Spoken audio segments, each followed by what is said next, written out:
দ্বার হতে দ্বারে ফিরিল শ্রীমতী লইয়া অর্ঘ্য থালি।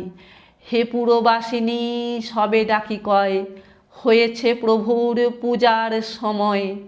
শুনি ঘরে ঘরে কেহ পায় ভয়, কেহ দেয় তারে গালি। দিবসের শেষ আলোক মেলালো নগর সৌধ পরে। পথ জনহীন আধারে বিলীন, কলকোলাহল হয়ে এলো ক্ষীণ। আরতি ঘণ্টা ধ্বনিল প্রাচীন রাজ দেবালয় ঘরে। শারদ নিশির স্বচ্ছ তিমিরে তারা অগণ্য জলে। সিংহ দুয়ারে বাজিল বিষান, বন্দিরা ধরে সন্ধ্যার তান। মন্ত্রণা সভা হলো সমাধান, দাড়ি ফুকারিয়া বলে। এমন সময়ে হেরিলা চমকি প্রাসাদে প্রহরী যত। রাজার বিজন কানন মাঝারে, স্তূপপদমূলে গহন আধারে। জ্বলিতেছে কেন যেন সারে সারে প্রদীপ মালার মতো।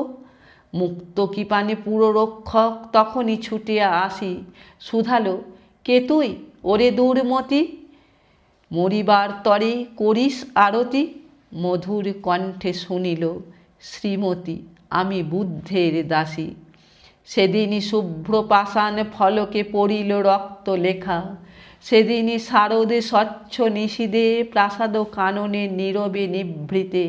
স্তূপপদমূলে নিবিল চকিতে শেষ আরতির শিখা।